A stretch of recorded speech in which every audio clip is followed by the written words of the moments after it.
மத்தேயு 10ஆம் அதிகாரம். அப்பொழுது அவர் தம்முடைய 12 சீசர்களையும் தம்மிடத்தில் வரவழைத்து அசுத்தாவிகளை துரத்தவும் சகல வியாதிகளையும் சகல நோய்களையும் நீக்கவும் அவர்களுக்கு அதிகாரம் கொடுத்தார். அந்த 12 அப்போஸ்தலருடைய நாமங்களாவன: முந்தினவன் பேதுரு எனப்பட்ட சீமோன், அவன் சகோதரன் அந்திரேயா, செபதேயுவின் குமாரன் யாக்கோபு, அவன் சகோதரன் யோவான், பிலிப்பு, பர்தலமேயு, தோமா, ஆயக்காரனாகிய மத்தேயு, அல்பேயுவின் குமாரன் யாக்கோபு, ததேயு என்னும் மறுநாமமுள்ள லெபேயு, கானானியனாகிய சீமோன், அவரை காட்டிக் கொடுத்த யூதாஸ்காரியோத்து என்பவைகளே. இந்த 12 இயேசு அனுப்புகையில் அவர்களுக்கு கட்டளையிட்டு சொன்னது என்னவென்றால்: நீங்கள் புறஜாதியார் நாடுகளுக்கு போகாமலும் சமாரியர் பட்டணங்களில் பிரவேசியாமலும் காணாமற் போன ஆடுகளாகிய இஸ்ரவேல் வீட்டாரத்துக்கு போங்கள். போகையில் பரலோக ராஜ்யம் சமீபித்திருக்கிறது என்று பிரசங்கியுங்கள். வியாதியுள்ளவர்களை சுஸ்தமாக்குங்கள், குஷ்டரோகிகளை சுத்தம் பண்ணுங்கள், மரித்தோரை எழுப்புங்கள், பிசாசுகளை துரத்துங்கள். இலவசமாய் பெற்றீர்கள், இலவசமாய் கொடுங்கள். உங்கள் கச்சைகளில் பொன்னையாவது வெள்ளியாவது செம்பையாவது, வலிக்காக பையாவது, 2 அங்கிகளையாவது பாதரட்சைகளையாவது தடியையாவது தேடி வைக்க வேண்டாம். வேலையாள் தன் ஆகாரத்துக்கு பாத்திரனாயிருக்கிறான். எந்த பட்டணத்திலாவது கிராமத்திலாவது நீங்கள் பிரவேசிக்கும் போது அதிலே பாத்திரமானவன் யாரென்று விசாரித்து நீங்கள் புறப்படும் அளவும் அவனிடத்தில் தங்கியிருங்கள். ஒரு வீட்டுக்குள் பிரவேசிக்கும் போது அதை வாழ்த்துங்கள். அந்த வீடு பாத்திரமாயிருந்தால் நீங்கள் கூறின சமாதானம் அவர்கள் மேல் வரக்கடவது. அபாத்திரமாயிருந்தால் நீங்கள் கூறின சமாதானம் உங்களிடத்திற்கு திரும்ப கடவது. எவனாகிலும் உங்களை ஏற்றுக்கொள்ளாமலும் உங்கள் வார்த்தைகளை கேளாமலும் போனால் அந்த வீட்டையாவது பட்டணத்தையாவது விட்டு புறப்படும் போது உங்கள் கால்களில் படிந்த தூசியை உதறி போடுங்கள். நியாய தீர்ப்பு நாளிலே அந்த பட்டணத்துக்கு நேரிடுவதை பார்க்கிலும் சோதோம் கொமோரா நாட்டிற்கு நேரிடுவது லகுவாயிருக்கும் என்று மெய்யாகவே உங்களுக்கு சொல்லுகிறேன். ஆடுகளை ஓநாய்களுக்குள்ளே அனுப்புகிறது போல இதோ நான் உங்களை அனுப்புகிறேன். ஆகையால் சர்ப்பங்களைப் போல வினாவுள்ளவர்களும் புறாக்களைப் போல கபடற்றவர்களுமாயிருங்கள். மனுஷரை குறித்து எச்சரிக்கையாயிருங்கள். அவர்கள் உங்களை ஆலோசனை சங்கங்களுக்கு ஒப்புக் கொடுத்து தங்கள் ஜெப ஆலயங்களில் உங்களை வாரினால் அடிப்பார்கள். அவர்களுக்கும் பிரஜாதியாருக்கும் சாட்சியாக நிமித்தம் அதிபதிகளுக்கு முன்பாகவும் ராஜாக்களுக்கு முன்பாகவும் கொண்டு போகப்படுவீர்கள். அவர்கள் உங்களை ஒப்புக் கொடுக்கும் போது எப்படி பேசுவோம் என்றும் என்னத்தை பேசுவோம் என்றும் கவலைப்படாதிருங்கள். நீங்கள் பேச வேண்டியது அந்நேரத்தில் உங்களுக்கு அருளப்படும். பேசுகிறவர்கள் நீங்கள் அல்ல, உங்கள் பிதாவின் ஆவியானவரே உங்களிடத்திலிருந்து பேசுகிறவர். சகோதரன் தன் சகோதரனையும் தகப்பன் தன் பிள்ளையையும் மரணத்துக்கு ஒப்புக் கொடுப்பார்கள். பெற்றோருக்கு விரோதமாக பிள்ளைகள் எழும்பி அவர்களை கொலை செய்வார்கள். என் நாமத்து நிமித்தம் நீங்கள் எல்லாராலும் பகைக்கப்படுவீர்கள். முடிவு பரியந்தம் நிலைத்திருப்பவனே ரட்சிக்கப்படுவான். ஒரு பட்டணத்தில் உங்களை துன்பப்படுத்தினால் மறுபட்டணத்துக்கு ஓடிப்போங்கள். மனுஷகுமாரன் வருவதற்குள்ளாக நீங்கள் இஸ்ரவேலருடைய பட்டணங்களை எல்லாம் சுற்றி முடியாதென்று மெய்யாகவே உங்களுக்கு சொல்லுகிறேன். சீசன் தன் போதகனிலும் வேலைக்காரன் தன் எஜமானிலும் மேற்பட்டவன் அல்ல. சீசன் தன் போதகனைப் போலவும் வேலைக்காரன் தன் எஜமானைப் போலவும் இருப்பது போதும். வீட்டு எஜமானையே பெயல்செபூல் என்று சொன்னார்களானால் அவன் வீட்டாரை அப்படி சொல்வது அதிக நிச்சயம் அல்லவா? அவர்களுக்கு பயப்படாதிருங்கள். வெளியாக்கப்படாத மறைபொருளும் இல்லை, அறியப்படாத இரகசியமும் இல்லை. நான் உங்களுக்கு இருளிலே சொல்லுகிறதை நீங்கள் வெளிச்சத்திலே சொல்லுங்கள். காதிலே கேட்கிறதை நீங்கள் வீடுகளின் மேல் பிரசித்தம் பண்ணுங்கள். ஆத்துமாவை கொல்ல வல்லவர்களாயிராமல் சரீரத்தை மாத்திரம் கொல்லுகிறவர்களுக்கு நீங்கள் பயப்பட வேண்டாம். ஆத்துமாவையும் சரீரத்தையும் நரகத்திலே அழிக்க வல்லவருக்கே பயப்படுங்கள். ஒரு காசுக்கு 2 அடைக்கலான் குருவிகளை விற்கிறார்கள் அல்லவா? ஆயினும் உங்கள் பிதாவின் சித்தமில்லாமல் அவைகளில் ஒன்றாகிலும் தரையிலே விழாது. உங்கள் தலையில் உள்ள மயிரெல்லாம் எண்ணப்பட்டிருக்கிறது. ஆதலால் பயப்படாதிருங்கள். அநேகம் அடைக்கலான் குருவிகளை பார்க்கிலும் நீங்கள் விசேஷித்தவர்களாயிருக்கிறீர்கள். மனுஷர் முன்பாக என்னை அறிக்கை பண்ணுகிறவன் எவனோ அவனை நானும் பரலோகத்தில் இருக்கிற என் பிதாவின் முன்பாக அறிக்கை பண்ணுவேன். மனுஷர் முன்பாக என்னை மறுதலிக்கிறவன் எவனோ அவனை நானும் பரலோகத்தில் இருக்கிற என் பிதாவின் முன்பாக மறுதலிப்பேன். பூமியின் மேல் சமாதானத்தை அனுப்ப வந்தேன் என்று எண்ணாதிருங்கள். சமாதானத்தை அல்ல, பட்டயத்தையே அனுப்ப வந்தேன். எப்படியெனில் மகனுக்கும் தகப்பனுக்கும் மகளுக்கும் தாய்க்கும் மருமகளுக்கும் மாமிக்கும் பிரிவினை உண்டாக்க வந்தேன். ஒரு மனுஷனுக்கு சத்துருக்கள் அவன் வீட்டாரே. தகப்பனையாவது தாயாவது என்னிலும் அதிகமாய் நேசிக்கிறவன் எனக்கு பாத்திரன் அல்ல. மகனையாவது மகளையாவது என்னிலும் அதிகமாய் நேசிக்கிறவன் எனக்கு பாத்திரன் அல்ல. தன் சிலுவை எடுத்துக்கொண்டு என்னை பின்பற்றாதவன் எனக்கு பாத்திரன் அல்ல. தன் ஜீவனை காக்கிறவன் அதை இழந்து போவான். என் நிமித்தம் தன் ஜீவனை இழந்து போகிறவன் அதை காப்பான். உங்களை ஏற்றுக்கொள்ளுகிறவன் என்னை ஏற்றுக்கொள்ளுகிறான். என்னை ஏற்றுக்கொள்ளுகிறவன் என்னை அனுப்பினவரை ஏற்றுக்கொள்ளுகிறான். தீர்க்கதரிசி என்னும் நாமத்து நிமித்தம் தீர்க்கதரிசியை ஏற்றுக்கொள்ளுகிறவன் தீர்க்கதரிசிக்கு ஏற்ற பலனை அடைவான். நீதிமான் என்னும் நாமத்து நிமித்தம் நீதிமானை ஏற்றுக்கொள்ளுகிறவன் நீதிமானுக்கு ஏற்ற பலனை அடைவான். சீசன் என்னும் நாமத்து நிமித்தம் இந்த சிறியரில் ஒருவனுக்கு 1 கலசம் தண்ணீர் மாத்திரம் குடிக்க கொடுக்கிறவனும் தன் பலனை அடையாமல் போகான் என்று மெய்யாகவே உங்களுக்கு சொல்லுகிறேன் என்றார். மத்தேயு 11ஆம் அதிகாரம். இயேசு தம்முடைய 12 சீசர்களுக்கும் கட்டளை கொடுத்து முடித்த பின்பு அவர்களுடைய பட்டணங்களில் உபதேசிக்கவும் பிரசங்கிக்கவும் அவரிடம் விட்டு போனார். அத்தருணத்தில் காவலில் இருந்த யோவான் கிறிஸ்துவின் கிரியைகளை குறித்து கேள்விப்பட்டு தன் சீசரில் 2 பேரை அழைத்து, வருகிறவர் நீர்தானா அல்லது வேறொருவர் வர காத்திருக்க வேண்டுமா என்று அவரிடத்தில் கேட்கும்படி அனுப்பினான். இயேசு அவர்களுக்கு பிரதியுத்தரமாக, நீங்கள் கேட்கிறதையும் காண்கிறதையும் யோவானிடத்தில் போய் அறிவியுங்கள். குருடர் பார்வையடைகிறார்கள், சப்பானிகள் நடக்கிறார்கள், குஷ்டரோகிகள் சுத்தமாகிறார்கள், செவிடர் கேட்கிறார்கள், மரித்தோர் எழுந்திருக்கிறார்கள், தரித்திரருக்கு சுவிசேஷம் பிரசங்கிக்கப்படுகிறது. என்னிடத்தில் இடரலடையாதிருக்கிறவன் எவனோ அவன் பாக்கியவான் என்றார். அவர்கள் போன பின்பு இயேசு யோவானை குறித்து ஜனங்களுக்கு சொன்னது என்னவென்றால், எதை பார்க்க வனாந்தரத்துக்கு போனீர்கள்? காற்றினால் அசையும் நாணலையோ? அல்லவென்றால் எதை பார்க்க போனீர்கள்? மெல்லிய வஸ்திரம் தரித்த மனுஷனையோ? மெல்லிய வஸ்திரம் தரித்திருக்கிறவர்கள் அரசர் மாளிகைகளில் இருக்கிறார்கள். அல்லவென்றால் எதை பார்க்க போனீர்கள்? தீர்க்கதரிசியோ? ஆம், தீர்க்கதரிசியை பார்க்கிலும் மேன்மையுள்ளவனையே என்று உங்களுக்கு சொல்கிறேன். அது எப்படியெனில், இதோ நான் என் தூதனை உமக்கு முன்பாக அனுப்புகிறேன்.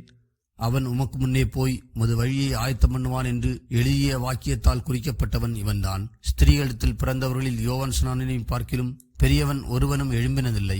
ஆகிலும் பரலோக ராஜ்யத்தில் சிறியவனாயிருக்கிறவன் அவனிலும் பெரியவனாயிருக்கிறான் என்று உங்களுக்கு மெய்யாகவே சொல்லுகிறேன். யோவான் ஸ்நானன் காலம் முதல் இதுவரைக்கும் பரலோக ராஜ்யம் பலவந்தம் பண்ணப்படுகிறது. பலவந்தம் பண்ணுகிறவர்கள் அதை பிடித்துக் கொள்கிறார்கள். நியாயப்பிரமாணமும் தீர்க்கதரிசிகள் யாவரும் யோவான் வரைக்கும் தீர்க்க தரிசனம் உரைத்ததுண்டு. நீங்கள் ஏற்றுக்கொள்ள மனதாயிருந்தால் வருகிறவனாகிய எலியா இவன்தான். கேட்கிறதற்கு காதுள்ளவன் கேட்க கடவன். இந்த சந்ததியை யாருக்கு ஒப்பிடுவேன்? சந்தை வெளிகளில் உட்கார்ந்து தங்கள் தோழரை பார்த்து, உங்களுக்காக குழல் ஊதினோம், நீங்கள் கூத்தாடவில்லை, உங்களுக்காக புலம்பினோம், நீங்கள் மாரடிக்கவில்லை என்று குறை சொல்லுகிற பிள்ளைகளுக்கு ஒப்பாயிருக்கிறது. எப்படியெனில், யோவான் போஜனபானம் பண்ணாதவனாயிருந்தான், அதற்கு அவர்கள், அவன் பிசாசு பிடித்திருக்கிறவன் என்றார்கள். மனுஷகுமாரன் போஜனபானம் பண்ணுகிறவராய் வந்தார், அதற்கு அவர்கள், இதோ போஜன பிரியனும் மதுபான பிரியனுமான மனுஷன், ஆயக்காரருக்கும் பாவிகளுக்கும் சிநேகிதன் என்கிறார்கள். ஆனாலும் ஞானமானது அதன் பிள்ளைகளால் நீதியுள்ளதென்று ஒப்புக்கொள்ளப்படும் என்றார். அப்பொழுது தமது பலத்த செய்கைகளில் அதிகமானவைகளை செய்ய கண்ட பட்டணங்கள் மனந்திரும்பாமல் போனபடியினால் அவைகளை அவர் கடிந்து கொள்ளத் தொடங்கினார். கோராசீனே உனக்கு ஐயோ! பெத்சாயிதாவே உனக்கு ஐயோ! உங்களில் செய்யப்பட்ட பலத்த செய்கைகள் தீருவிலும் சீதோனிலும் செய்யப்பட்டிருந்ததானால் அப்பொழுது இரட்டுடுத்தி சாம்பலில் உட்கார்ந்து மனந்திரும்பியிருப்பார்கள். நியாயத்தீர்ப்பு நாளிலே உங்களுக்கு நேரிடுவதை பார்க்கிலும் தீருவுக்கும் சீதோனுக்கும் நேரிடுவது லகுவாயிருக்கும் என்று உங்களுக்கு சொல்லுகிறேன். வானபரியந்தம் உயர்த்தப்பட்ட கப்பர்நாகுமே, நீ பாதாள பரியந்தம் தாழ்த்தப்படுவாய். உன்னில் செய்யப்பட்ட பலத்த செய்கைகள் சோதோமிலே செய்யப்பட்டிருந்ததானால் அது இந்நாள் வரைக்கும் நிலைத்திருக்கும். நியாயத்தீர்ப்பு நாளிலே உனக்கு நேரிடுவதை பார்க்கிலும் சோதோம் நாட்டிற்கு நேரிடுவது லகுவாயிருக்கும் என்று உங்களுக்கு சொல்கிறேன் என்றார். அந்த சமயத்திலே இயேசு சொன்னது, பிதாவே, வானத்துக்கும் பூமிக்கும் ஆண்டவரே, இவைகளை ஞானிகளுக்கும் கல்விமான்களுக்கும் மறைத்து பாலகருக்கு வெளிப்படுத்தினபடியால் உம்மை ஸ்தோத்தரிக்கிறேன். ஆம் பிதாவே, இப்படி செய்வது உம்முடைய திருவுளத்துக்கு பிரியமாயிருந்தது. சகலமும் என் பிதாவினால் எனக்கு ஒப்புக் கொடுக்கப்பட்டிருக்கிறது. பிதா தவிர வேறொருவனும் குமாரனை அறியான். குமாரன் எவனுக்கு அவரை வெளிப்படுத்த சித்தமாயிருக்கிறாரோ அவனும் தவிர வேறொருவரும் பிதாவை அறியான். வருத்தப்பட்டு பாரம் சுமக்கிறவர்களே, நீங்கள் எல்லாரும் என்னிடத்தில் வாருங்கள், நான் உங்களுக்கு இளைப்பாறுதல் தருவேன். நான் சாந்தமும் மனத்தாழ்மையுமாயிருக்கிறேன். என் நுகத்தை உங்கள் மேல் ஏற்றுக்கொண்டு என்னிடத்திலே கற்றுக்கொள்ளுங்கள். அப்பொழுது உங்கள் ஆத்துமாக்களுக்கு இளைப்பாறுதல் கிடைக்கும். என் நுகம் மெதுவாயும் என் சுமை லகுவாயும் இருக்கிறது என்றார். மத்தேயு 12ஆம் அதிகாரம். அக்காலத்திலே இயேசு ஓய்வு நாளில் பயிர் வழியே போனார். அவருடைய சீசர்கள் பசியாயிருந்து கதிர்களை கொய்து தின்னத் தொடங்கினார்கள்.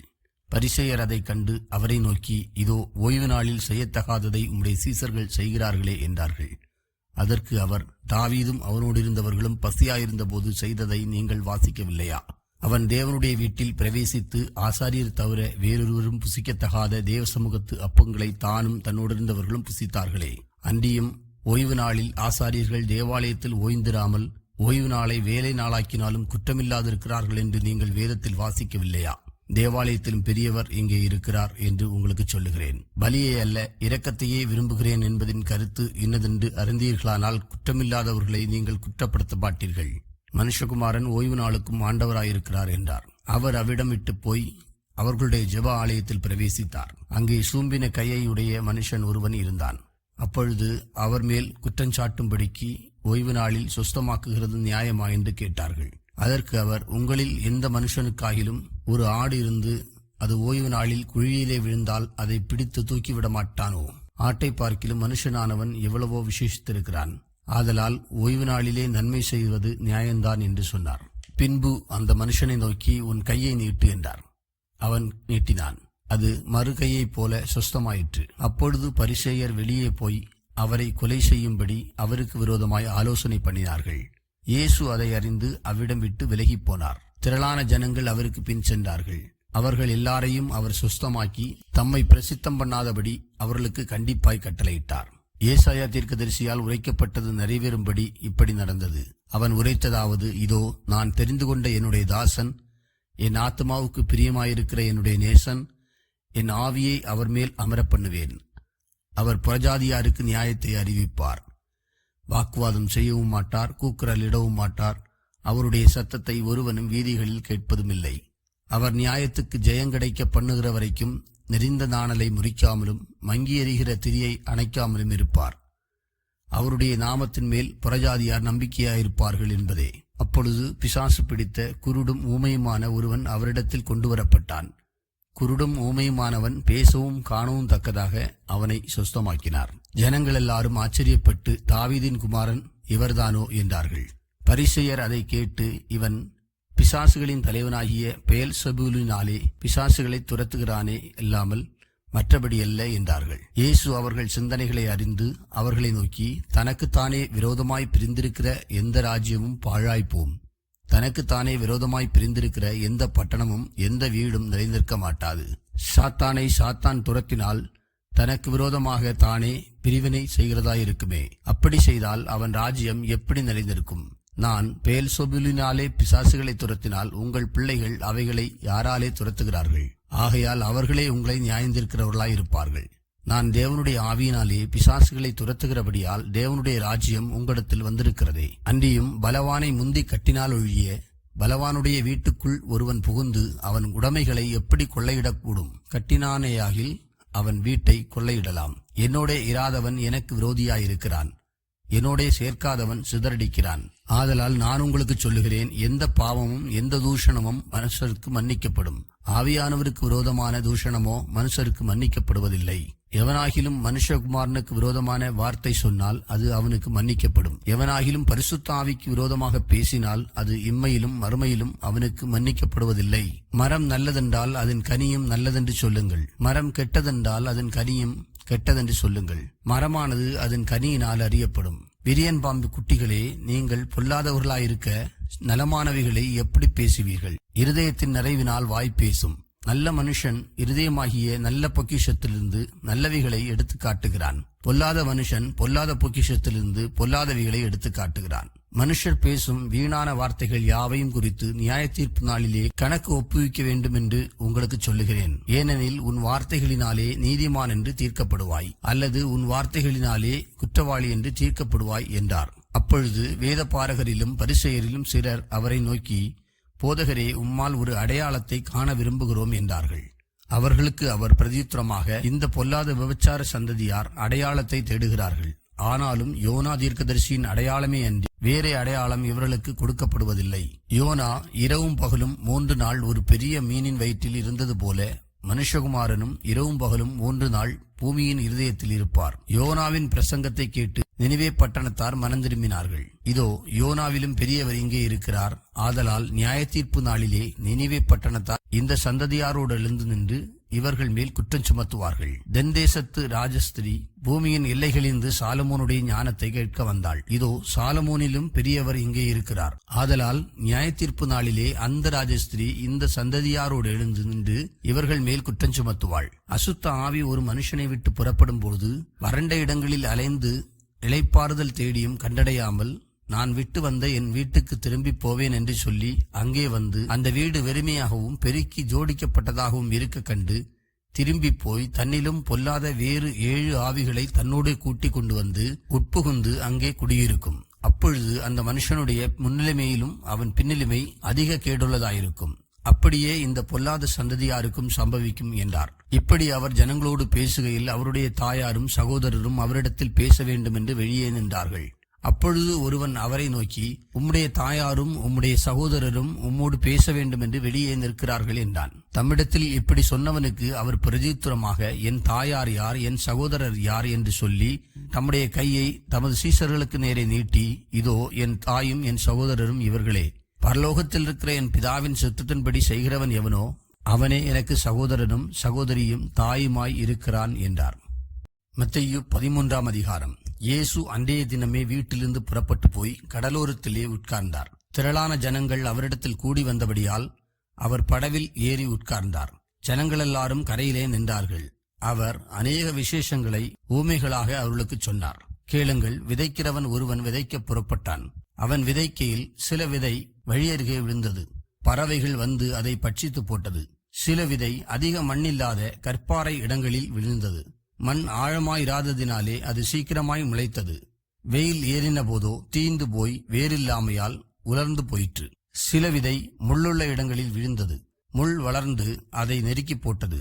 சில விதையோ நல்ல நிலத்தில் விழுந்து சிலது 100ஆகவும் சிலது 60ஆகவும் சிலது 30ஆகவும் பலன் தந்தது. கேட்கிறதற்கு காதுள்ளவன் கேட்க கடவன் என்றார். அப்பொழுது சீஷர்கள் அவரிடத்தில் வந்து, ஏன் அவர்களோட ஊமைகளாக பேசுகிறீர் என்று கேட்டார்கள். அவர்களுக்கு அவர் பிரதித்துரமாக, பரலோக ராஜ்யத்தின் ரகசியங்களை அறியும்படி உங்களுக்கு அருளப்பட்டது, அவர்களுக்கோ அருளப்படவில்லை.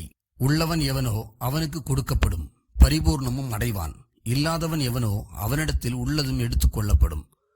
அவர்கள் கண்டும் காணாதவர்களாயும் கேட்டும் கேளாதவர்களாயும் உணர்ந்து கொள்ளாதவர்களாயும் இருக்கிறபடினால் நான் ஓமைகளாக அவர்களோடு பேசுகிறேன். ஏசாயாவின் தீர்க்க தரிசனம் அவர்களிடத்தில் நிறைவேறுகிறது. அதாவது, காதார கேட்டும் உணராதிருப்பீர்கள், கண்ணார கண்டும் அறியாதிருப்பீர்கள்.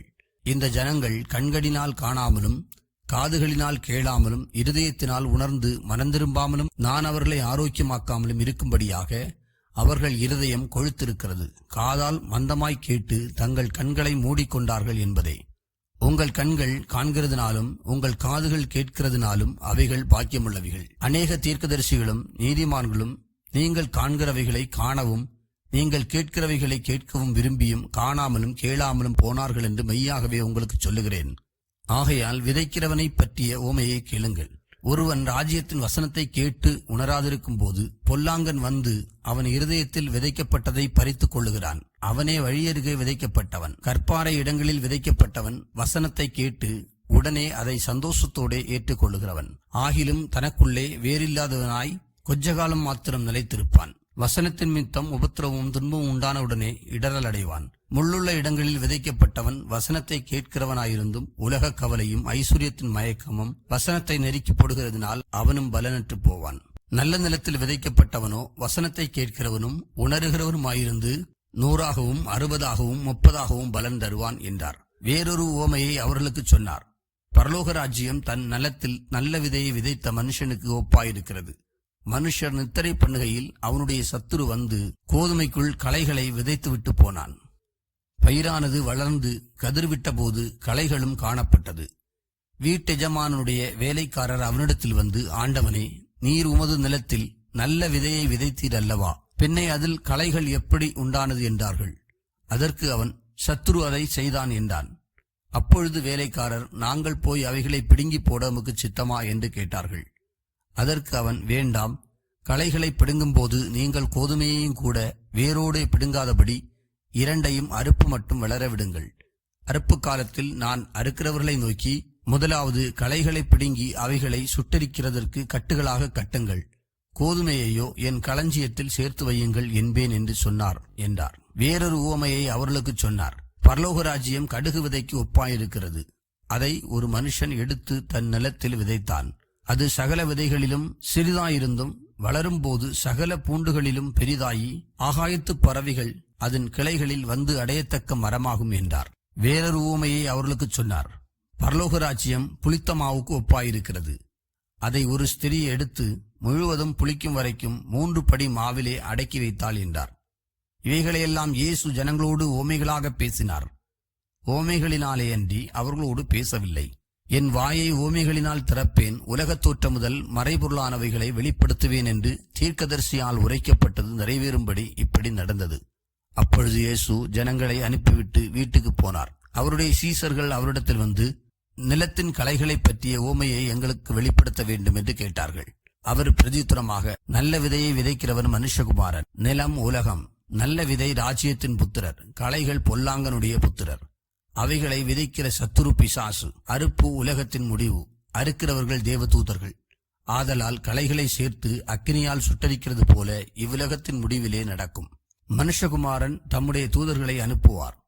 அவர்கள் அவருடைய ராஜ்யத்தில் இருக்கிற சகல இடறல்களையும் அக்கிரமம் செய்கிறவர்களையும் சேர்த்து அவர்களை அக்கினி சூளையிலே போடுவார்கள்.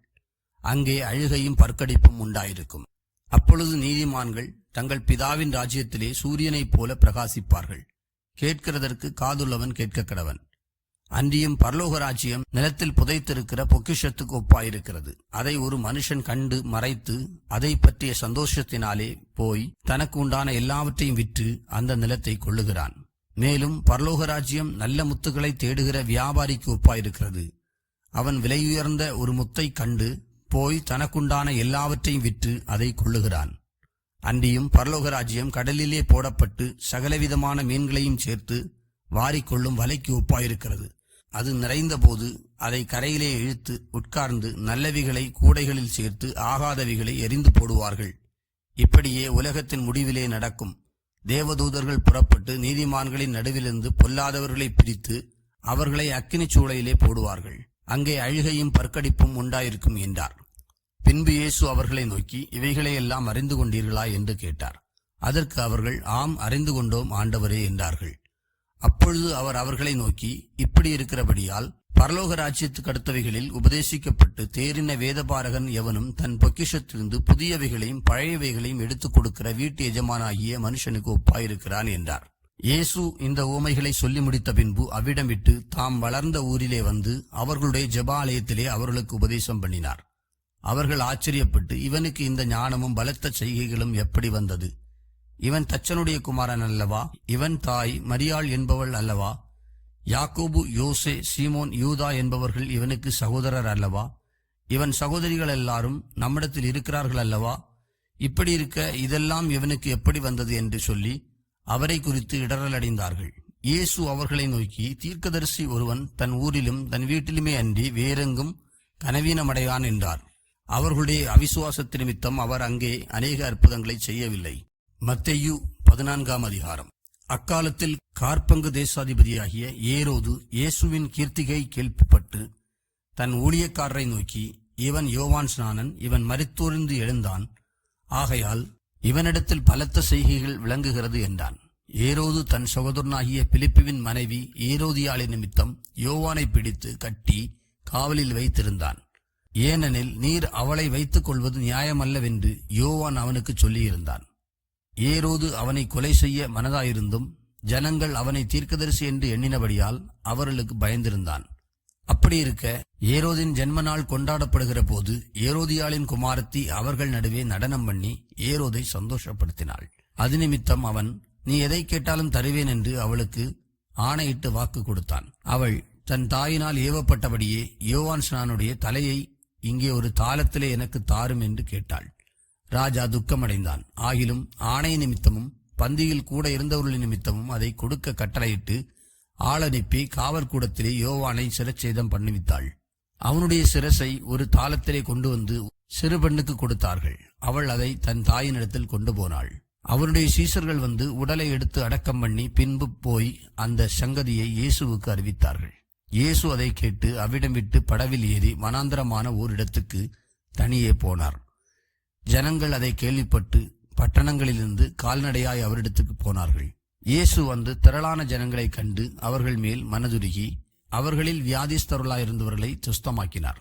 சாயங்காலமான போது அவருடைய சீசர்கள் அவரிடத்தில் வந்து, இது வனாந்தரமான இடம், நேரமும் ஆயிற்று, ஜனங்கள் கிராமங்களுக்கு போய் தங்களுக்கு போஜன பதார்த்தங்களை கொள்ளும்படி அவர்களை அனுப்பிவிட வேண்டும் என்றார்கள். இயேசு அவர்களை நோக்கி, அவர்கள் போக வேண்டுவதில்லை, நீங்களே அவர்களுக்கு போஜனம் கொடுங்கள் என்றார். அதற்கு அவர்கள், இங்கே எங்களிடத்தில் 5 அப்பமும் 2 மீன்களுமே அல்லாமல் வேறொன்றும் இல்லை என்றார்கள். அவைகளை என்னிடத்தில் கொண்டு வாருங்கள் என்றார். அப்பொழுது அவர் ஜனங்களை புல்லின் மேல் பந்தியிருக்க கட்டளையிட்டு அந்த 5 அப்பங்களையும் அந்த 2 மீன்களையும் எடுத்து வானத்தை அண்ணாந்து பார்த்து ஆசீர்வதித்து அப்பங்களை பிட்டு சீசர்களிடத்தில் கொடுத்தார். சீசர்கள் ஜனங்களுக்கு கொடுத்தார்கள். எல்லாரும் சாப்பிட்டு திருப்தியடைந்தார்கள். மீதியான துணிக்கைகளை 12 கூடை நிறைய எடுத்தார்கள். ஸ்திரீகளும் பிள்ளைகளும் தவிர சாப்பிட்ட புருஷர்கள் ஏறக்குறைய 5000 பேராயிருந்தார்கள். இயேசு ஜனங்களை அனுப்பிவிடுகையில் தம்முடைய சீசர்கள் படவில் ஏறி தமக்கு முன்னே அக்கறைக்கு போகும்படி அவர்களை துரிதப்படுத்தினார். அவர் ஜனங்களை அனுப்பிவிட்ட பின்பு தனித்து ஜெபம் பண்ண ஒரு மலையின் மேல் ஏறி சாயங்காலமான போது அங்கே தனிமையாயிருந்தார். அதற்குள்ளாக படவு நடுக்கடலிலே சேர்ந்து எதிர்காற்றாயிருந்தபடியால் அலைகளினால் அலைவுபட்டது. இரவின் 4ஆம் ஜாமத்திலே இயேசு கடலின் மேல் நடந்து வந்து அவர்களிடத்தில் வந்தார். அவர் கடலின் மேல் நடக்கிறதை சீசர்கள் கண்டு கலக்கமடைந்து ஆவேசம் என்று சொல்லி பயத்தினால் அலறினார்கள். உடனே இயேசு அவர்களோட பேசி, திடன் கொள்ளுங்கள், நான் தான், பயப்படாதிருங்கள் என்றார். பேதுரு அவரை நோக்கி, ஆண்டவரே, நீரே ஆனால் நான் ஜலத்தின் மேல் நடந்து உம்மிடத்தில் வர கட்டளையிடும் என்றான். அதற்கு அவர், வா என்றார். அப்பொழுது பேதுரு படவை விட்டிறங்கி இயேசுவினிடத்தில் போக ஜலத்தின் மேல் நடந்தான். காற்று பலமாயிருக்கிறதைக் கண்டு பயந்து அமிழ்ந்து போகையில், ஆண்டவரே, என்னை இரட்சியும் என்று கூப்பிட்டான். உடனே இயேசு கையை நீட்டி அவனை பிடித்து, அற்ப விசுவாசியை, ஏன் சந்தேகப்பட்டாய் என்றார். அவர்கள் படவில் ஏறினவுடனே காற்று அமர்ந்தது. அப்பொழுது படவில் உள்ளவர்கள் வந்து, மெய்யாகவே நீர் தேவனுடைய குமாரன் என்று சொல்லி அவரை பணிந்து கொண்டார்கள். பின்பு அவர்கள் கடலை கடந்து கெனசரேத்து நாட்டில் சேர்ந்தார்கள். அவ்விடத்து மனுஷர் அவரை இன்னாரென்று அறிந்து சுற்றுப்புறமெங்கும் செய்தி அனுப்பி பிணியாளிகள் எல்லாரையும் அவரிடத்தில் கொண்டு வந்து அவருடைய வஸ்திரத்தின் ஓரத்தை ஆகிலும் அவர்கள் தொடும்படி உத்தரவாக வேண்டும் என்று அவரை வேண்டிக் கொண்டார்கள். தொட்ட யாவரும் சுஸ்தமானார்கள். மத்தேயு 15ஆம் அதிகாரம். அப்பொழுது எருசலேமிலிருந்து வந்த வேதபாரகரும் பரிசேயரும் இயேசுவிடத்தில் வந்து, உம்முடைய சீசர்கள் முன்னோர்களின் பாரம்பரியத்தை ஏன் மீறி நடக்கிறார்கள்? கை கழுவாமல் போஜனம் பண்ணுகிறார்களே என்றார்கள். அவர்களுக்கு அவர் பிரதியுத்தரமாக, நீங்கள் உங்கள் பாரம்பரியத்தினாலே தேவனுடைய கற்பனையை ஏன் மீறி நடக்கிறீர்கள்? உன் தகப்பனையும் உன் தாயையும் கனம்பண்ணுவாயாக என்றும், தகப்பனையாவது தாயையாவது நிந்திக்கிறவன் கொல்லப்பட வேண்டும் என்றும் தேவன் கற்பித்திருக்கிறாரே. நீங்களோ எவனாகிலும் தகப்பனையாவது தாயையாவது நோக்கி, உனக்கு நான் செய்யத்தக்க உதவி எது உண்டோ அதை காணிக்கையாக கொடுக்கிறேன் என்று சொல்லி, தன் தகப்பனையாவது தன் தாயையாவது கனம்பண்ணாமற் போனாலும் அவனுடைய கடமை தீர்ந்ததென்று போதித்து உங்கள் பாரம்பரியத்தினாலே தேவனுடைய கற்பனைகளை அவமாக்கி வருகிறீர்கள். மாயக்காரரே, உங்களை குறித்து இந்த ஜனங்கள் தங்கள் வாயினால் என்னிடத்தில் சேர்ந்து தங்கள் உதடுகளினால் என்னை கனம் பண்ணுகிறார்கள். அவர்கள் இருதயமோ எனக்கு தூரமாய் விலகி இருக்கிறது. மனுஷருடைய கற்பனைகளை உபதேசங்களாக போதித்து வீணாய் எனக்கு ஆராதனை செய்கிறார்கள் என்று ஏசாயா தீர்க்கதரிசி நன்றாய் சொல்லி இருக்கிறான் என்றார். பின்பு அவர் ஜனங்களை வரவழைத்து அவர்களை நோக்கி, நீங்கள் கேட்டு உணருங்கள். வாய்க்குள்ளே போகிறது மனுஷனை தீட்டுப்படுத்தாது, வாயிலிருந்து புறப்படுகிறதே மனுஷனை தீட்டுப்படுத்தும் என்றார். அப்பொழுது அவருடைய சீசர்கள் அவரிடத்தில் வந்து, பரிசேயர் இந்த வசனத்தை கேட்டு இடரலடைந்தார்கள் என்று அறிவீரா என்றார்கள். அவர் பிரதியுத்தரமாக, என் பரமபிதா நடாத நாற்றெல்லாம் வேரோடே பிடுங்கப்படும். அவர்களை விட்டுவிடுங்கள். அவர்கள் குருடருக்கு வழிகாட்டுகிற குருடராயிருக்கிறார்கள். குருடனுக்கு குருடன் வழிகாட்டினால் இருவரும் குழியிலே விழுவார்களே என்றார். அப்பொழுது பேதுரு அவரை நோக்கி, இந்த ஊமையை எங்களுக்கு வெளிப்படுத்த வேண்டும் என்றான். அதற்கு இயேசு, நீங்களும் இன்னும் உணர்வில்லாதவர்களாய் இருக்கிறீர்களா? வாய்க்குள்ளே போகிறதெல்லாம் வயிற்றில் சென்று ஆசன வழியாய் கழிந்து போம் என்பதை நீங்கள் இன்னும் அறியவில்லையா? வாயிலிருந்து புறப்படுகிறவைகள் இருதயத்திலிருந்து புறப்பட்டு வரும், அவைகளே மனுஷனை தீட்டுப்படுத்தும். எப்படியெனில் இருதயத்திலிருந்து பொல்லாத சிந்தனைகளும் கொலைபாதகங்களும் விபச்சாரங்களும் வேசித்தனங்களும் களவுகளும் பொய் சாட்சிகளும் தூஷணங்களும் புறப்பட்டு வரும். இவைகளே மனுஷனை தீட்டுப்படுத்தும். கைகழுவாமல் சாப்பிடுகிறது மனுஷனை தீட்டுப்படுத்தாது என்றார். பின்பு இயேசு அவ்விடம் விட்டு புறப்பட்டு தீரு சீதோன் பட்டணங்களின் திசைகளுக்கு போனார். அப்பொழுது அந்த திசைகளில் குடியிருக்கிற கானானிய ஸ்திரீ ஒருத்தி அவரிடத்தில் வந்து, ஆண்டவரே, தாவீதின் குமாரனே, எனக்கு இரங்கும். என் மகள் பிசாசினால் கொடிய வேதனைப்படுகிறாள் என்று சொல்லி கூப்பிட்டாள். அவளுக்கு பிரதியுத்தரமாக அவர் ஒரு வார்த்தையும் சொல்லவில்லை. அப்பொழுது அவருடைய சீசர்கள் வந்து, இவள் நம்மை பின்தொடர்ந்து கூப்பிடுகிறாளே, இவளை அனுப்பிவிடும் என்று அவரை வேண்டிக் கொண்டார்கள். அதற்கு அவர், காணாமல் போன ஆடுகளாகிய இஸ்ரவேல் வீட்டாரிடத்திற்கு அனுப்பப்பட்டேனே அன்றி மற்றபடி அல்ல என்றார். அவள் வந்து, ஆண்டவரே, எனக்கு உதவி செய்யும் என்று அவரை பணிந்து கொண்டாள். அவர் அவளை நோக்கி, பிள்ளைகளின் அப்பத்தை எடுத்து நாய்க்குட்டிகளுக்கு போடுகிறது நல்லதல்ல என்றார். அதற்கு அவள், மெய்தான் ஆண்டவரே, ஆகிலும் நாய்க்குட்டிகள் தங்கள் எஜமான்களின் மேஜையிலிருந்து விழும் துணிக்கைகளை தின்னுமே என்றாள். இயேசு அவளுக்கு பிரதியுத்தரமாக, ஸ்திரியே, உன் விசுவாசம் பெரிது, நீ விரும்புகிறபடி உனக்கு ஆக கடவுது என்றார். அந்நேரமே அவள் மகள் ஆரோக்கியமானாள். இயேசு அவ்விடம் விட்டு புறப்பட்டு கலிலேயா கடலருகே வந்து ஒரு மலையின் மேல் ஏறி அங்கே உட்கார்ந்தார். அப்பொழுது சப்பாணிகள், குருடர், ஊமையர், ஊனர் முதலிய அநேகரை திரளான ஜனங்கள் கூட்டிக் கொண்டு இயேசுவினிடத்தில் வந்து அவர்களை அவர் பாதத்திலே வைத்தார்கள். அவர்களை அவர் சுஸ்தப்படுத்தினார். ஊமையர் பேசுகிறதையும் ஊனர் சுஸ்தமடைகிறதையும் சப்பாணிகள் நடக்கிறதையும் குருடர் பார்க்கிறதையும் ஜனங்கள் கண்டு ஆச்சரியப்பட்டு இஸ்ரவேலின் தேவனை மகிமைப்படுத்தினார்கள். பின்பு இயேசு தம்முடைய சீசர்களை அழைத்து, ஜனங்களுக்காக பரிதபிக்கிறேன், இவர்கள் என்னிடத்தில் 3 நாள் தங்கியிருந்து சாப்பிட ஒன்றுமில்லாதிருக்கிறார்கள். இவர்களை பட்டினியாய் அனுப்பிவிட எனக்கு மனதில்லை, வழியில் சோர்ந்து போவார்களே என்றார். அதற்கு அவருடைய சீஷர்கள், இவ்வளவு திரளான ஜனங்களுக்கு திருப்தி உண்டாகும்படி வேண்டிய அப்பங்கள் இந்த வனாந்திரத்திலே நமக்கு எப்படி அகப்படும் என்றார்கள். அதற்கு இயேசு, உங்களிடத்தில் எத்தனை அப்பங்கள் உண்டு என்று கேட்டார். அவர்கள் 7 அப்பங்களும் சில சிறு மீன்களும் உண்டு என்றார்கள். அப்பொழுது அவர் ஜனங்களை தரையில் பந்தியிருக்க கட்டளையிட்டு அந்த 7 அப்பங்களையும் அந்த மீன்களையும் எடுத்து ஸ்தோத்திரம் பண்ணி பிட்டு தம்முடைய சீஷர்களிடத்தில் கொடுத்தார். சீஷர்கள் ஜனங்களுக்கு பரிமாறினார்கள். எல்லாரும் சாப்பிட்டு திருப்தி அடைந்தார்கள். மீதியான துணிக்கைகளை 7 கூடை நிறைய எடுத்தார்கள். ஸ்திரீகளும் பிள்ளைகளும் தவிர சாப்பிட்ட புருஷர் 4000 பேராய் இருந்தார்கள். அவர் ஜனங்களை அனுப்பிவிட்டு படவில் ஏறி மக்தலாவின் எல்லைகளில் வந்தார். மத்தேயு 16ஆம் அதிகாரம்.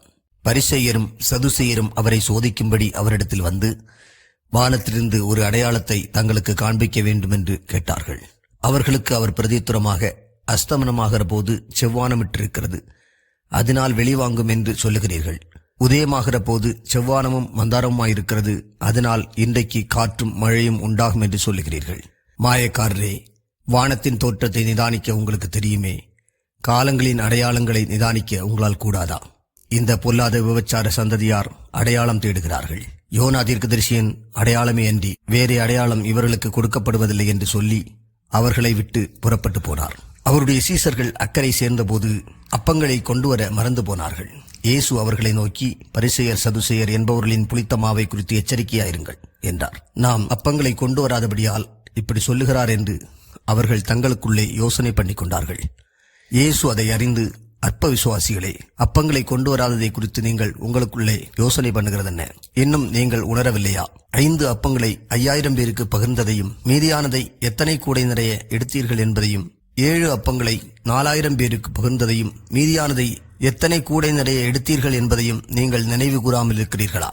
பரிசேயர் சதுசேயர் என்பவர்களின் புளித்த மாவுக்கு எச்சரிக்கையாயிருக்க வேண்டும் என்று நான் சொன்னது அப்பத்தை குறித்து சொல்லவில்லை என்று நீங்கள் உணராதிருக்கிறது எப்படி என்றார்.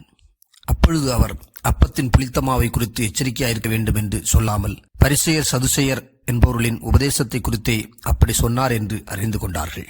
பின்பு இயேசு பிலிப்பு செசரியாவின் திசைகளில் வந்தபோது தம்முடைய சீசரை நோக்கி, மனுஷகுமாரனாகிய என்னை ஜனங்கள் யார் என்று சொல்லுகிறார்கள் என்று கேட்டார். அதற்கு அவர்கள், சிலர் உம்மை யோவான் ஸ்நானன் என்றும், சிலர் எலியா என்றும், வேறு சிலர் எரேமியா அல்லது தீர்க்கதரிசிகளில் ஒருவர் என்றும் சொல்லுகிறார்கள் என்றார்கள். அப்பொழுது அவர், நீங்கள் என்னை யார் என்று சொல்லுகிறீர்கள் என்று கேட்டார். சீமோன் பேதுரு பிரதித்திரமாக, நீர் ஜீவனுள்ள தேவனுடைய குமாரனாகிய கிறிஸ்து என்றான். இயேசு அவனை நோக்கி, யோனாவின் குமாரனாகிய சீமோனே, நீ பாக்கியவான். மாம்சமும் இரத்தமும் இதை உனக்கு வெளிப்படுத்தவில்லை, பரலோகத்தில் இருக்கிற என் பிதா இதை உனக்கு வெளிப்படுத்தினார். மேலும் நான் உனக்கு சொல்கிறேன், நீ பேதுருவாயிருக்கிறாய், இந்த கல்லின் மேல் என் சபையை கட்டுவேன், பாதாளத்தின் வாசல்கள் அதை மேற்கொள்வதில்லை. பரலோக ராஜ்யத்தின் திறவுகோல்களை நான் உனக்கு தருவேன். பூலோகத்திலே நீ கட்டுகிறது எதுவோ அது பரலோகத்திலும் கட்டப்பட்டிருக்கும், பூலோகத்திலே நீ கட்டவிழ்ப்பது எதுவோ அது பரலோகத்திலும் கட்டவிழ்க்கப்பட்டிருக்கும் என்றார். அப்பொழுது தாம் கிறிஸ்துவாகிய இயேசு என்று ஒருவருக்கும் சொல்லாதபடிக்கு தம்முடைய சீஷர்களுக்கு கட்டளையிட்டார். அது முதல் இயேசு தாம் எருசலேமுக்கு போய் மூப்பராலும் பிரதான ஆசாரியராலும் வேதபாரகராலும் பல பாடுகள் பட்டு கொலையுண்டு 3ஆம் நாளில் எழுந்திருக்க வேண்டும் என்பதை தம்முடைய சீஷர்களுக்கு சொல்லத் தொடங்கினார். அப்பொழுது பேதுரு அவரை தனியே அழைத்து கொண்டு போய், ஆண்டவரே, இது உமக்கு நேரிடக்கூடாதே, இது உமக்கு சம்பவிப்பதில்லை என்று அவரை கடிந்து கொள்ளத் தொடங்கினான். அவரோ திரும்பி பேதுருவை பார்த்து, எனக்கு பின்னாக போ சாத்தானே, நீ எனக்கு இடலாயிருக்கிறாய், தேவனுக்கு ஏற்றவைகளை சிந்தியாமல் மனுஷருக்கு ஏற்றவைகளை சிந்திக்கிறாய் என்றார். அப்பொழுது இயேசு தம்முடைய சீஷர்களை நோக்கி, ஒருவன் என்னை பின்பற்றி வர விரும்பினால் அவன் தன்னைத்தான் வெறுத்து தன் சிலுவையை எடுத்துக்கொண்டு என்னை பின்பற்ற கடவன். தன் ஜீவனை ரட்சிக்க விரும்புகிறவன் அதை இழந்து போவான், என் நிமித்தமாக தன் ஜீவனை இழந்து போகிறவன் அதை கண்டடைவான். மனுஷன் உலகம் முழுவதையும் ஆதாயப்படுத்திக் கொண்டாலும் தன் ஜீவனை நஷ்டப்படுத்தினால் அவனுக்கு லாபம் என்ன? மனுஷன் தன் ஜீவனுக்கு ஈடாக எண்ணத்தை கொடுப்பான். மனுஷகுமாரன் தம்முடைய பிதாவின் மகிமை பெருந்தினவராய் தம்முடைய தூதரோடும் கூட வருவார். அப்பொழுது அவனவன் கிரியைக்கு தக்கதாக அவனவனுக்கு பலனளிப்பார். இங்கே நிற்கிறவர்களில் சிலர் மனுஷகுமாரன் தம்முடைய ராஜ்யத்தில் வருவதை காணும் முன் மரணத்தை ருசி பார்ப்பதில்லை என்று மெய்யாகவே உங்களுக்கு சொல்லுகிறேன் என்றார். மத்தேயு 17ஆம் அதிகாரம். 6 நாளைக்கு பின்பு இயேசு பேதுருவையும் யாக்கோவையும் அவனுடைய சகோதரனாகிய யோவானையும் கூட்டிக் கொண்டு தனித்திருக்கும்படி உயர்ந்த மலையின் மேல் போய் அவர்களுக்கு முன்பாக மறுரூபமானார். அவர் முகம் சூரியனைப் போல பிரகாசித்தது, அவர் வஸ்திரம் வெளிச்சத்தைப் போல வெண்மையாயிற்று. அப்பொழுது மோசேயும் எலியாவும் அவரோடே பேசுகிறவர்களாக அவர்களுக்கு காணப்பட்டார்கள். அப்பொழுது பேதுரு இயேசுவை நோக்கி, ஆண்டவரே, நாம் இங்கே இருக்கிறது நல்லது. உமக்கு சித்தமானால் இங்கே உமக்கு ஒரு கூடாரமும், மோசேக்கு ஒரு கூடாரமும், எலியாவுக்கு ஒரு கூடாரமுமாக 3 கூடாரங்களை போடுவோம் என்றான். அவன் பேசுகையில், இதோ ஒளியுள்ள ஒரு மேகம் அவர்கள் மேல் நிழலிட்டது. இவர் என்னுடைய நேசகுமாரன், இவரில் பிரியமாயிருக்கிறேன், இவருக்கு செவி கொடுங்கள் என்று அந்த மேகத்திலிருந்து ஒரு சத்தம் உண்டாயிற்று. சீசர்கள் அதை கேட்டு முகங்குப்புற விழுந்து மிகவும் பயந்தார்கள். அப்பொழுது இயேசு வந்து அவர்களை தொட்டு, எழுந்திருங்கள், பயப்படாதேயுங்கள் என்றார். அவர்கள் தங்கள் கண்களை ஏறெடுத்து பார்க்கையில் இயேசுவை தவிர வேறொருவரையும் காணவில்லை. அவர்கள் மலையிலிருந்து இறங்குகிற போது இயேசு அவர்களை நோக்கி, மனுஷகுமாரன் மரித்தொழுந்து எழுந்திருக்கும் வரைக்கும் இந்த தரிசனத்தை ஒருவருக்கும் சொல்ல வேண்டாம் என்று கட்டளையிட்டார். அப்பொழுது அவருடைய சீசர்கள் அவரை நோக்கி, அப்படியானால் எலியா முந்தி வர வேண்டும் என்று வேதபாரகர் சொல்லுகிறார்களே, அது எப்படி என்று கேட்டார்கள். இயேசு அவர்களுக்கு பிரதியுத்தரமாக, எலியா முந்தி வந்து எல்லாவற்றையும் சீர்படுத்துவது மெய்தான். ஆனாலும் எலியா வந்தாயிற்று என்று உங்களுக்கு சொல்லுகிறேன். அவனை அறியாமல் தங்கள் இஷ்டப்படி அவனுக்கு செய்தார்கள். இவ்விதமாய் மனுஷகுமாரனும் அவர்களால் பாடுபடுவார் என்றார். அவர் யோவான் ஸ்நானனை குறித்து தங்களுக்கு சொன்னார் என்று சீசர்கள் அப்பொழுது அறிந்து கொண்டார்கள். அவர்கள் ஜனங்களிடத்தில் வந்தபோது ஒரு மனுஷன் அவரிடத்தில் வந்து அவர் முன்பாக முழங்கால் படியிட்டு, ஆண்டவரே, என் மகனுக்கு இரங்கும். அவன் சந்திர ரோகியாய் கொடிய வேதனைப்படுகிறான். அடிக்கடி தீயிலும் அடிக்கடி ஜலத்திலும் வீழ்கிறான். அவனை உம்முடைய சீசர்களிடத்தில் கொண்டு வந்தேன். அவனை சொஸ்தமாக்க அவர்களால் கூடாமல் போயிற்று என்றான். இயேசு பிரதியுத்தரமாக, விசுவாசமில்லாத மாறுபாடுள்ள சந்ததியே, எதுவரைக்கும் உங்களிடத்தில் பொறுமையாயிருப்பேன்? அவனை என்னிடத்தில் கொண்டு வாருங்கள் என்றார். இயேசு பிசாசை அதட்டினார். உடனே அது அவனை விட்டு புறப்பட்டது. அந்நேரமே அந்த இளைஞன் சுஸ்தமானான். அப்பொழுது சீசர்கள் இயேசுவினிடத்தில் தனித்து வந்து, அதை துரத்திவிட எங்களால் ஏன் கூடாமற் போயிற்று என்று கேட்டார்கள். அதற்கு இயேசு, உங்கள் அவிசுவாசத்தினாலேதான். கடுகு விதையளவு விசுவாசம் உங்களுக்கு இருந்தால் நீங்கள் இந்த மலையை பார்த்து, இவ்விடம் விட்டு அப்புறம் போ என்று சொல்ல அது அப்புறம் போம். உங்களால் கூடாத காரியம் ஒன்றுமிராதென்று மெய்யாகவே உங்களுக்கு சொல்லுகிறேன். இந்த ஜாதி பிசாசு ஜெபத்தினாலும் உபவாசத்தினாலும் அன்றி மற்ற விதத்தினாலும் புறப்பட்டு போகாது என்றார். அவர்கள் கலிலேயாவிலே சஞ்சரிக்கும் போது இயேசு அவர்களை நோக்கி, மனுஷகுமாரன் மனுஷர் கைகளில் ஒப்புக் கொடுக்கப்படுவார். அவர்கள் அவரை கொலை செய்வார்கள். ஆகிலும் 3ஆம் நாளிலே உயிர்த்தெழுந்திருப்பார் என்றார். அவர்கள் மிகுந்த துக்கமடைந்தார்கள். அவர்கள் கப்பர்நகூமில் வந்தபோது வரிப்பணம் வாங்குகிறவர்கள் பேதுருவிடத்தில் வந்து, உங்கள் போதகர் வரிப்பணம் செலுத்துகிறதில்லையா என்று கேட்டார்கள். செலுத்துகிறார் என்றான். அவன் வீட்டிற்குள் வந்தபோது அவன் பேசுகிறதுக்கு முன்னமே இயேசு அவனை நோக்கி, சீமோனே, உனக்கு எப்படி தோன்றுகிறது? பூமியின் ராஜாக்கள் தீர்வையையும் வரியையும் தங்கள் பிள்ளைகளிடத்திலோ அந்நியரிடத்திலோ யாரிடத்தில் வாங்குகிறார்கள் என்று கேட்டார். அதற்கு பேதுரு, அந்நியரிடத்தில் வாங்குகிறார்கள் என்றான். இயேசு அவனை நோக்கி, அப்படியானால் பிள்ளைகள் அதை செலுத்த வேண்டுவதில்லையே. ஆகிலும் நாம் அவர்களுக்கு இடரலாயிராதபடிக்கு நீ கடலுக்கு போய் தூண்டில் போட்டு முதலாவது அகப்படுகிற மீனை பிடித்து அதன் வாயை திறந்து பார். ஒரு வெள்ளிப்பணத்தை காண்பாய். அதை எடுத்து எனக்காகவும் உனக்காகவும் அவளிடத்தில் கொடு என்றார். மத்தேயு 18ஆம் அதிகாரம். அவ்வேளையிலே சீசர்கள் இயேசுவிடத்தில் வந்து, பரலோக ராஜ்யத்தில் எவர் பெரியவனாயிருப்பான் என்று கேட்டார்கள். இயேசு ஒரு பிள்ளையை தம்மிடத்தில் அழைத்து அதை அவர்கள் நடுவே நிறுத்தி, நீங்கள் மறந்திரும்பி பிள்ளைகளைப் போல் ஆகாவிட்டால் பரலோக ராஜ்யத்தில் பிரவேசிக்க மாட்டீர்கள் என்று மெய்யாகவே உங்களுக்கு சொல்லுகிறேன். ஆகையால் இந்த பிள்ளையைப் போல தன்னை தாழ்த்துகிறவன் எவனோ அவனே பரலோக ராஜ்யத்தில் பெரியவனாயிருப்பான். இப்படிப்பட்ட ஒரு பிள்ளையை என் நாமத்து நிமித்தம் ஏற்றுக்கொள்ளுகிறவன் என்னை ஏற்றுக்கொள்ளுகிறான். என்னிடத்தில் விசுவாசமாயிருக்கிற இந்த சிறியரில் ஒருவனுக்கு இடரல் உண்டாக்குகிறவன் எவனோ அவருடைய கழுத்தில் எந்திரக்கல்லை கட்டி சமுத்திரத்தின் ஆழத்திலே அவனை அமிழ்த்துகிறது அவனுக்கு நலமாயிருக்கும். இடரல்கள் நிமித்தம் உலகத்துக்கு ஐயோ. இடரல்கள் வருவது அவசியம். ஆனாலும் எந்த மனுஷனால் இடரல் வருகிறதோ அவனுக்கு ஐயோ. உன் கையாவது உன் காலாவது உனக்கு இடரல் உண்டாக்கினால் அதை தரித்து எறிந்து போடு. நீ 2 கையுடையவனாய் அல்லது 2 காலுடையவனாய் நித்திய அக்கினியிலே தள்ளப்படுவதை பார்க்கிலும் சப்பானியாய் அல்லது ஊனனாய் நித்திய ஜீவனுக்குள் பிரவேசிப்பது உனக்கு நலமாயிருக்கும். உன் கண் உனக்கு இடரல் உண்டாக்கினால் அதை பிடுங்கி எறிந்து போடு. 2 கண்ணுடையவனாய் எரிநரகத்தில் தள்ளப்படுவதை பார்க்கிலும் ஒற்றை கண்ணனாய் ஜீவனுக்குள் பிரவேசிப்பது உனக்கு நலமாயிருக்கும். இந்த சிறியரில் ஒருவனையும் அற்பமாய் எண்ணாதபடிக்கு எச்சரிக்கையாயிருங்கள்.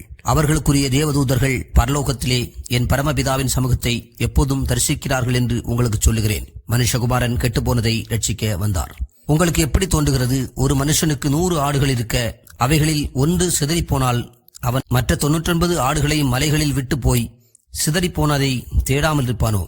அவன் அதை கண்டுபிடித்தால் சிதறிப்போகாத 99 ஆடுகளை குறித்து சந்தோஷப்படுவதை பார்க்கிலும் அதை குறித்து அதிகமாய் சந்தோஷப்படுவான் என்று மெய்யாகவே உங்களுக்கு சொல்லுகிறேன். இவ்விதமாக இந்த சிறியரில் ஒருவனாகிலும் கெட்டுப்போவது பரலோகத்தில் இருக்கிற உங்கள் பிதாவின் சித்தமல்ல. உன் சகோதரன் உனக்கு விரோதமாக குற்றம் செய்தால் அவனிடத்தில் போய் நீயும் அவனும் தனித்திருக்கையில் அவன் குற்றத்தை அவனுக்கு உணர்த்து. அவன் உனக்கு செவி கொடுத்தால் உன் சகோதரனை ஆதாயப்படுத்திக் கொண்டாய். அவன் செவி கொடாமல் போனால் 2-3 சாட்சிகளுடைய வாக்கினாலே சங்கதிகள் எல்லாம் நிலைவரப்படும்படி 2 உன்னுடனே கூட்டிக் கொண்டு போ. அவர்களுக்கும் அவன் செவிகொடாமல் போனால் அதை சபைக்கு தெரியப்படுத்து. சபைக்கும் செவிகொடாதிருப்பானால் அவன் உனக்கு அஞ்ஞானியைப் போலவும் ஆயக்காரனைப் போலவும் இருப்பானாக. பூலோகத்திலே நீங்கள் எவைகளை கட்டுவீர்களோ அவைகள் பரலோகத்திலும் கட்டப்பட்டிருக்கும். பூலோகத்திலே நீங்கள் எவைகளை கட்டவிழ்ப்பீர்களோ அவைகள் பரலோகத்திலும் கட்டவிழ்க்கப்பட்டிருக்கும் என்று மெய்யாகவே உங்களுக்கு சொல்லுகிறேன். அல்லாமலும் உங்களில் 2 பேர் தாங்கள் வேண்டிக் கொள்ளப் போகிற எந்த காரியத்தை குறித்தாகிலும் பூமியிலே ஒருமனப்பட்டிருந்தால் பரலோகத்தில் இருக்கிற என் பிதாவினால் அது அவர்களுக்கு உண்டாகும் என்று உங்களுக்கு சொல்லுகிறேன். ஏனெனில் 2 பேராவது 3 பேராவது என் நாமத்தினாலே எங்கே கூடியிருக்கிறார்களோ அங்கே அவர்கள் நடுவிலே இருக்கிறேன் என்றார். அப்பொழுது பேதுரு அவரிடத்தில் வந்து, ஆண்டவரே, என் சகோதரன் எனக்கு விரோதமாய் குற்றம் செய்து வந்தால் நான் எத்தனை தரம் மன்னிக்க வேண்டும்? 7 தரம் மட்டுமோ என்று கேட்டான். அதற்கு இயேசு, 7 தரம் மாத்திரமல்ல, 7-70 தரம் மட்டும் என்று உனக்கு சொல்கிறேன். எப்படியெனில் பரலோக ராஜ்யம் தன் ஊழியக்காரனிடத்தில் கணக்கு பார்க்க வேண்டும் என்றிருந்த ஒரு ராஜாவுக்கு ஒப்பாயிருக்கிறது. அவன் கணக்கு பார்க்க தொடங்கின போது 10,000 தாலந்து கடன்பட்டவன் ஒருவனை அவனுக்கு முன்பாக கொண்டு வந்தார்கள். கடனை தீர்க்க அவனுக்கு நிர்வாகம் இல்லாதபடியால் அவனுடைய ஆண்டவன் அவனையும் அவன் பெண்ஜாதி பிள்ளைகளையும் அவனுக்கு உண்டான எல்லாவற்றையும் விற்று கடனை தீர்க்கும்படி கட்டளையிட்டான். அப்பொழுது அந்த ஊழியக்காரன் தாழ விழுந்து வணங்கி, ஆண்டவனே, என்னிடத்தில் பொறுமையாயிரும், எல்லாவற்றையும் உமக்கு கொடுத்து தீர்க்கிறேன் என்றான். அந்த ஊழியக்காரனுடைய ஆண்டவன் மனதிறங்கி அவனை விடுதலை பண்ணி கடனையும் அவனுக்கு மன்னித்து விட்டான். அப்படி இருக்க அந்த ஊழியக்காரன் புறப்பட்டு போகையில் தன்னிடத்தில் 100 வெள்ளிப்பணம் கடன் பட்டிருந்தவனாகிய தன் உடன் வேலைக்காரரில் ஒருவனை கண்டு அவனை பிடித்து தொண்டையை நெரித்து, நீ பட்ட கடனை எனக்கு கொடுத்து தீர்க்க வேண்டும் என்றான். அப்பொழுது அவனுடைய உடன் வேலைக்காரன் அவன் காலிலே விழுந்து, என்னிடத்தில் பொறுமையாயிரும், எல்லாவற்றையும் உமக்கு கொடுத்து தீர்க்கிறேன் என்று அவனை வேண்டிக் கொண்டான். அவனோ சம்மதியாமல் போய் அவன் பட்ட கடனை கொடுத்து தீர்க்குமளவும் அவனை காவலில் போடுவித்தான். நடந்ததை அவனுடைய உடன் வேலைக்காரர் கண்டு மிகவும் துக்கப்பட்டு ஆண்டவனிடத்தில் வந்து நடந்ததை எல்லாம் அறிவித்தார்கள். அப்பொழுது அவனுடைய ஆண்டவன் அவனை அழைப்பித்து, பொல்லாத ஊழியக்காரனே, நீ என்னை வேண்டிக் கொண்டபடியினால் அந்த கடன் முழுவதையும் உனக்கு மன்னித்து விட்டேன். நான் உனக்கு இறங்கினது போல நீயும் உன் உடன் வேலைக்காரனுக்கு இறங்க வேண்டாமோ என்று சொல்லி அவனுடைய ஆண்டவன் கோபமடைந்து அவன் பட்ட கடனை எல்லாம் தனக்கு கொடுத்து தீர்க்கும் அளவும் உபாதிக்கிறவரிடத்தில் அவனை ஒப்புக் கொடுத்தான். நீங்களும் அவனவன் தன் சகோதரன் செய்த தப்பிதங்களை மனப்பூர்வமாய் மன்னியாமற் போனால் என் பரமபிதாவும் உங்களுக்கு இப்படியே செய்வார் என்று. மத்தேயு 19ஆம் அதிகாரம். இயேசு இந்த வசனங்களை சொல்லி முடித்த பின்பு அவர் கலிலேயாவை விட்டு யோர்தானுக்கு அக்கறையான யூதேயாவின் எல்லைகளில் வந்தார். திரளான ஜனங்கள் அவருக்கு பின் சென்றார்கள். அவ்விடத்தில் அவர்களை சுஸ்தமாக்கினார். அப்பொழுது பரிசேயர் அவரை சோதிக்க வேண்டுமென்று அவரிடத்தில் வந்து, புருஷனானவன் தன் மனைவியை எந்த முகாந்தரத்தினாலாகிலும் தள்ளிவிடுவது நியாயமா என்று கேட்டார்கள். அவர்களுக்கு அவர் பிரதித்திரமாக, ஆதியிலே மனுஷரை உண்டாக்கினவர் அவர்களை ஆணும் பெண்ணுமாக உண்டாக்கினார் என்பதையும், இது நிமித்தம் புருஷனானவன் தன் தகப்பனையும் தாயையும் விட்டு தன் மனைவியோடு இசைந்திருப்பான், அவர்கள் இருவரும் ஒரே மாம்சமாயிருப்பார்கள் என்று அவர் சொன்னதையும் நீங்கள் வாசிக்கவில்லையா? இப்படி இருக்கிறபடியினால் அவர்கள் இருவராயிராமல் ஒரே மாம்சமாயிருக்கிறார்கள். ஆகையால் தேவன் இணைத்ததை மனுஷன் பிரிக்காதிருக்க கடவன் என்றார். அதற்கு அவர்கள், அப்படியானால் தள்ளுதற் சீட்டை கொடுத்து அவளை தள்ளிவிடலாம் என்று மோசே ஏன் கட்டளையிட்டார் என்றார்கள். அதற்கு அவர், உங்கள் மனைவிகளை தள்ளிவிடலாமாவென்று உங்கள் இருதய கடினத்து நிமித்தம் மோசே உங்களுக்கு இடம் கொடுத்தார். ஆதி முதலாய் அப்படி இருக்கவில்லை. ஆதலால் எவனாகிலும் தன் மனைவி வேசித்தனம் செய்தது நிமித்தமே அன்றி அவளை தள்ளிவிட்டு வேறொருத்தியை விவாகம் பண்ணினால் அவன் விபச்சாரம் செய்கிறவனாயிருப்பான். தள்ளிவிடப்பட்டவளை விவாகம் பண்ணுகிறவனும் விபச்சாரம் செய்கிறவனாய் இருப்பாள் என்று உங்களுக்கு சொல்லுகிறேன் என்றார். அவருடைய சீஷர்கள் அவரை நோக்கி, மனைவியை பற்றி புருஷனுடைய காரியம் இப்படி இருந்தால் விவாகம் பண்ணுகிறது நல்லதல்ல என்றார்கள். அதற்கு அவர், வரம் பெற்றவர்களே தவிர மற்றவர்கள் இந்த வசனத்தை ஏற்றுக்கொள்ள மாட்டார்கள். தாயின் வயிற்றிலிருந்து அன்னகர்களாய் பிறந்தவர்களும் உண்டு, மனுஷர்களால் அன்னகர்களாக்கப்பட்டவர்களும் உண்டு. பரலோக ராஜ்யத்தின் மித்தம் தங்களை அன்னகர்களாக்கி கொண்டவர்களும் உண்டு. இதை ஏற்றுக்கொள்ள வல்லவன் ஏற்றுக்கொள்ள கடவன் என்றார். அப்பொழுது சிறு பிள்ளைகளின் மேல் அவர் கைகளை வைத்து ஜெபம் பண்ணும்படிக்கு அவர்களை அவரிடத்தில் கொண்டு வந்தார்கள். கொண்டு வந்தவர்களை சீசர்கள் அதட்டினார்கள். இயேசுவோ, சிறு பிள்ளைகள் என்னிடத்தில் வருகிறதற்கு இடங்கொடுங்கள், அவர்களை தடை பண்ணாதிருங்கள், பரலோக ராஜ்யம் அப்படிப்பட்டவர்களுடையது என்று சொல்லி அவர்கள் மேல் கைகளை வைத்து பின்பு அவ்விடம் விட்டு புறப்பட்டு போனார். அப்பொழுது ஒருவன் வந்து அவரை நோக்கி, நல்ல போதகரே, நித்திய ஜீவனை அடைவதற்கு நான் எந்த நன்மையை செய்ய வேண்டும் என்று கேட்டான். அதற்கு அவர், நீ என்னை நல்லவன் என்று சொல்வானேன்? தேவன் ஒருவர் தவிர நல்லவன் ஒருவனும் இல்லையே. நீ ஜீவனில் பிரவேசிக்க விரும்பினால் கற்பனைகளை கைக்கொள் என்றார். அவன் அவரை நோக்கி, எவைகளை என்று கேட்டான். அதற்கு இயேசு, கொலை செய்யாதிருப்பாயாக, விபச்சாரம் செய்யாதிருப்பாயாக, களவு செய்யாதிருப்பாயாக, பொய்சாட்சி சொல்லாதிருப்பாயாக, உன் தகப்பனையும் உன் தாயையும் கனம் பண்ணுவாயாக, உன்னிடத்தில் நீ அன்பு கூறுவது போல பிறனிடத்திலும் அன்பு கூறுவாயாக என்பவைகளையே என்றார். அந்த வாலிபன் அவரை நோக்கி, இவைகளையெல்லாம் என் சிறுவயது முதல் கை கொண்டிருக்கிறேன், இன்னும் என்னிடத்தில் குறைவு என்ன என்றான். அதற்கு இயேசு, நீ பூரண சற்குணனாயிருக்க விரும்பினால் போய் உனக்கு உண்டானவைகளை விற்று தரித்திரருக்கு கொடு, அப்பொழுது பரலோகத்தில் உனக்கு பொக்கிஷம் உண்டாயிருக்கும், பின்பு என்னை பின்பற்றி வா என்றார். அந்த வாலிபன் மிகுந்த ஆஸ்தியுள்ளவனாய் இருந்தபடியால் இந்த வார்த்தைகளை கேட்டபொழுது துக்கமடைந்தவனாய் போய்விட்டான். அப்பொழுது இயேசு தம்முடைய சீசர்களை நோக்கி, ஐஸ்வர்யவான் பரலோக ராஜ்யத்தில் பிரவேசிப்பது அரிதென்று மெய்யாகவே உங்களுக்கு சொல்லுகிறேன். மேலும் ஐஸ்வர்யவான் தேவனுடைய ராஜ்யத்தில் பிரவேசிப்பதை பார்க்கிலும் ஒட்டகமானது ஊசியின் காதிலே நுழைவது எளிதாயிருக்கும் என்று உங்களுக்கு சொல்லுகிறேன் என்றார். அவருடைய சீசர்கள் அதை கேட்டு மிகவும் ஆச்சரியப்பட்டு, அப்படியானால் யார் ரட்சிக்கப்படக்கூடும் என்றார்கள். இயேசு அவர்களை பார்த்து, மனுஷரால் இது கூடாததுதான், தேவனாலே எல்லாம் கூடும் என்றார். அப்பொழுது பேதுரு அவரை நோக்கி, இதோ நாங்கள் எல்லாவற்றையும் விட்டு உம்மை பின்பற்றினோமே, எங்களுக்கு என்ன கிடைக்கும் என்றான். அதற்கு இயேசு, மறுஜன்ம காலத்திலே மனுஷகுமாரன் தம்முடைய மகிமையுள்ள சிங்காசனத்தின் மேல் வீற்றிருக்கும் போது என்னை பின்பற்றின நீங்களும் இஸ்ரவேலின் 12 கோத்திரங்களையும் நியாயந்தீர்க்கிறவர்களாக 12 சிங்காசனங்களின் மேல் வீற்றிருப்பீர்கள் என்று மெய்யாகவே உங்களுக்கு சொல்லுகிறேன். என் நாமத்து நிமித்தம் வீட்டையாவது, சகோதரரையாவது, சகோதரிகளையாவது, தகப்பனையாவது, தாயையாவது, மனைவியையாவது, பிள்ளைகளையாவது, நிலங்களையாவது விட்டவன் எவனோ அவன் 100 அடைந்து நித்திய ஜீவனையும் சுதந்தரித்துக் கொள்ளுவான். ஆகிலும் முந்தினோர் அநேகர் பிந்தினோராயும், பிந்தினோர் அநேகர் முந்தினோராயும் இருப்பார்கள் என்றார். மத்தேயு 20ஆம் அதிகாரம். பரலோக ராஜ்யம் வீட்டு எஜமானாகிய ஒரு மனுஷனுக்கு ஒப்பாயிருக்கிறது. அவன் தன் திராட்சைத் தோட்டத்திற்கு வேலையாட்களை அமர்த்த அதிகாலையிலே புறப்பட்டான். வேலையாட்களுடன் நாளொன்றுக்கு 1 பணம் கூலி பேசி அவர்களை தன் திராட்சைத் தோட்டத்துக்கு அனுப்பினான். 3ஆம் மணி வேளையிலும் அவன் புறப்பட்டு போய் கடைத்தெருவிலே சும்மா நிற்கிற வேறு சிலரை கண்டு, நீங்களும் திராட்சைத் தோட்டத்துக்கு போங்கள், நியாயமானபடி உங்களுக்கு கூலி கொடுப்பேன் என்றான். அவர்களும் போனார்கள். மறுபடியும் 6ஆம் 9ஆம் மணி வேளையிலும் அவன் போய் அப்படியே செய்தான். 11ஆம் மணி வேளையிலும் அவன் போய் சும்மா நிற்கிற வேறு சிலரை கண்டு, நீங்கள் பகல் முழுவதும் இங்கே சும்மா நிற்கிறதென்ன என்று கேட்டான். அதற்கு அவர்கள், ஒருவரும் எங்களுக்கு வேலையிடவில்லை என்றார்கள். அவன் அவர்களை நோக்கி, நீங்களும் திராட்சைத் தோட்டத்துக்கு போங்கள், நியாயமானபடி கூலி பெற்றுக் கொள்வீர்கள் என்றான். சாயங்காலத்தில் திராட்சைத் தோட்டத்துக்கு எஜமான் தன் காரியக்காரனை நோக்கி, நீ வேலையாட்களை அழைத்து பிந்தி வந்தவர்கள் தொடங்கி முந்தி வந்தவர்கள் வரைக்கும் அவர்களுக்கு கூலி கொடு என்றான். அப்பொழுது 11ஆம் மணி வேளையில் வேலை அமர்த்தப்பட்டவர்கள் வந்து ஆளுக்கு ஒவ்வொரு பணம் வாங்கினார்கள். முந்தி அமர்த்தப்பட்டவர்கள் வந்து தங்களுக்கு அதிக கூலி கிடைக்கும் என்று எண்ணினார்கள். அவர்களும் ஆளுக்கு ஒவ்வொரு பணம் வாங்கினார்கள். வாங்கிக் கொண்டு வீட்டு எஜமானை நோக்கி, பிந்தி வந்தவர்களாகிய இவர்கள் 1 மணி நேரம் மாத்திரம் வேலை செய்தார்கள். பகலின் கஷ்டத்தையும் வெயிலின் உஷ்ணத்தையும் சகித்த எங்களுக்கு இவர்களை சமமாக்கினீரே என்று முறுமுறுத்தார்கள். அவர்களில் ஒருவனுக்கு அவன் பிரதியுத்தரமாக, சிநேகிதனே, நான் உனக்கு அநியாயம் செய்யவில்லை. நீ என்னிடத்தில் 1 பணத்துக்கு சம்மதிக்கவில்லையா?